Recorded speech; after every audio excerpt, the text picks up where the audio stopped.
Strange Process, a video series in which we chat with artists of various disciplines and try to have a discussion about the process of creation that they involve themselves in. Today, we're lucky to have Jeremy Greenspan as our guest. Jeremy, welcome. Hi. Jeremy is a recording artist, probably best known for his work under the name Junior Boys, and I'd just like to chat with you about the process of getting from an idea to a finished product. But first of all, why music? Why did you choose that way of interacting with the world as an artist? I got into music as a really young kid. I don't have any explanation for it other than it became the thing that I was obsessed with in much the same way that some young kids get into basketball or some young kids get into cars or whatever it is that kids get into. I got into music as a 8 or 9 year old, As a kid, I mainly took, I guess what you would call classical guitar, as opposed to rock or whatever. And so this guy, William Elwood, was a kind of like new age artist. When I was, 11 or 12, I did these sort of acoustic recordings with, he had a sampler and you do kind of like sounds of water, things like that kind of stuff. So purely experimental? Yeah, but within the context of a kind of classical guitar, new age kind of thing. Anyway, that was kind of encouraging. Being able to record ideas at a pretty young age. But at that point, you didn't aspire to have a career in music, or a career as an artist, or was that always an aspiration that was there? Well, it was an aspiration in a kind of pipe dream sort of way, like I remember, going to see Neil Young at Maple Leaf Gardens or something and being like, I'd love to do that. That seems like the good thing to do, but I didn't take it seriously, and I never took a career in music seriously until it happened. Even when you had one? Not really, yeah. Kind of. Yeah. I fell into it completely by chance, not by too much dedication. Starting a band, Junior Boys, and all of a sudden you realize this is a career. I'm going to do this for a living for at least a while. No, it didn't really happen like that. I started that band with a friend named John, and again, it was one of like 5 musical projects that I had done. And I, as a teenager, lived in England for about a year and a half. And some people that I knew in England had become sort of involved in what was like the early kind of music blog scene. And so I sent music that I was doing with my friend to my friends who had blogs, music blogs. And they thought it was good and they became interested in it. So one friend in particular posted some stuff online. And before I knew it, somebody from a record label in the UK had been in touch with me and asked me if I wanted to put out some music. And I said, sure. And then, as it turned out, the label he was working for didn't want to put out that music. And so he actually just left that label and started his own label, ostensibly just to put out what ended up being our first record. You're a musician, you're producing music. Is the end result more important to you than the process, or how are they related? Process and the end result for me in terms of making music are identical. There's no real differentiation. What is not important to me at all is the selling of the thing. And I don't mean that in a kind of like I don't care about money sort of way, because I do. But what I mean by that is like I don't invest any. I don't care about how that's done. I don't care about. It just doesn't matter to me, and to put it this way, like if I could have some kind of like billionaire benefactor who could tell me like, you can make an album and just give it to me, and you know what I mean? I would be perfectly happy with that. You wouldn't care if anyone else ever heard it. Not. I like people hearing stuff, and I like positive feedback from people who like the stuff. So you value the feedback, though? Oh, sure. I value the feedback when it's positive. Yeah. Oh, you don't value negative feedback? No, I guess that's not true. I like negative feedback if it's from someone I respect and if it's useful for me. If it's constructive. Yeah. Yeah. Yeah, I guess that's true. Constructive feedback as opposed to negative feedback. Right. Yeah. And so how do you use that feedback? Like, say you've finished an album, you've produced an album. Like, I have to admit, I'm not terribly familiar with your music. I've listened to it here and there, but I don't know the whole body of work Sure. well enough to see trends or differences. Or is your music, does it change? It's changed a lot. I mean, I basically have 3 kind of musical things that I do. So I have Junior Boys, which is the band that I've done the most amount of work. Which is electronic dance music? It's electronic dance music-ish. I would say more electronic pop music. Mm-hmm. More recently, in the last couple of years, I've probably spent more attention on my other musical project, which is Jesse Lanza, who is a singer from Hamilton, who we do all the music together. And so those... Well, you co-authored the songs. All of it, yeah.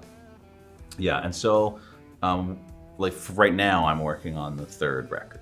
Mm-hmm. So that's been 3 records.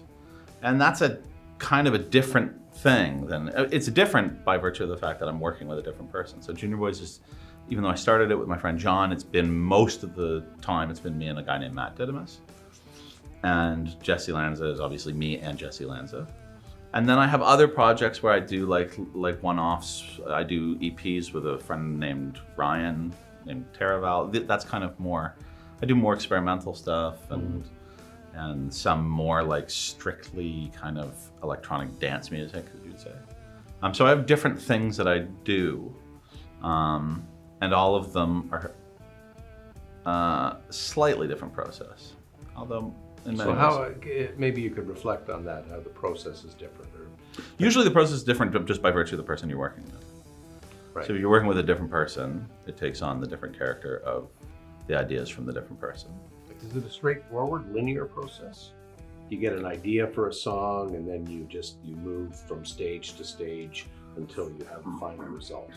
No, it's a bit like, writing music for me is a bit like doing a sculpture, sort of, in the sense that you start off, I'm very equipment based, I'm very hardware equipment based musician. I have a recording studio, and in my recording studio I have lots of gear. I have lots of synthesizers and drum machines and those kinds of stuff. And so there are lots of electronic musicians who do everything in their computer, and I'm not one of them. So for me, a lot of it is just tinkering with a bunch of equipment, some of which I'm very familiar with, and some of which maybe I've just got, so there's a lot of play. Mm-hmm. And so it's a lot of complete randomness of it's literally like playing with toys. Mm-hmm. You play with toys for a while, you start to hear some idea, you record that idea, and then you start to either start adding to that idea, and then you start subtracting from that idea. And that's how you begin to turn things into pieces of music. And depending on what project it's for, so if it's like a straight dance music thing, I'll probably do less work to it. I usually will keep it, if it's just straight dance music, I'll stick with the original idea, because dance music tends to be very repetitive and very like minimalist and all of those kinds of things that I like. But if it's more of a pop song, then you really have to refine the thing into things that have hooks and song structures, right, and sort of harmonic ideas and harmonic structures and all that kind of stuff. But in all genres, that comes out of all genres, it comes exactly the same process. A process of experimentation. Exactly. Using your equipment. Yeah, yeah. So you never write a song just sitting down with your guitar. Very rarely. Very rarely. Interesting. Yeah. So you're dependent on that equipment, as it's almost as if that equipment has become an instrument. That's a vehicle for you through which to explore your ideas. Yeah. Yeah. Yeah. And then how many of those ideas do you get halfway through the process and just abandon altogether? They just don't go anywhere? I would say probably about 50%. Yeah. I'd say about 50% of Jesse and I have a little phrase of, we just call it the stink pile. You know, just if the song is just, that's going on the stink pile. Right. And it can be a little bit weird because you can have a pretty fully formed song. You can have a song that you've worked on for weeks that ends up on the stink pile. You know, you So just why, need a... why wouldn't you be able to recognize that earlier on in the process that you Oh, because like? you get worked up in it, and you believe in its potential, or you believe that it's good, and then you go back to it, and you realize that it's not good. Does it usually come out in some form, a similar idea in some form, or you abandon it all? No, I have dozens and dozens of abandoned songs, and I have a lot of friends who do similar things. My friend Dan Snaith, who's a Hamiltonian, who's been very successful in the band Caribou, his process is doing like hundreds and hundreds of demos that he just throws out huge amounts of material until he has something that he likes. And so my process is a bit like that. Except you're 50-50. Yeah, I'm more 50-50. I think more 90-10. Yeah. Yeah. Yeah.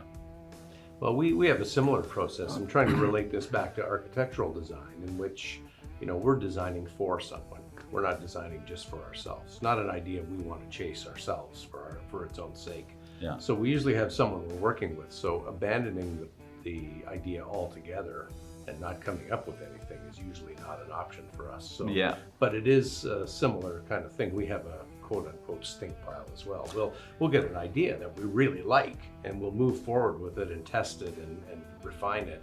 And at a certain point, we'll just look at each other and say, like, this isn't working.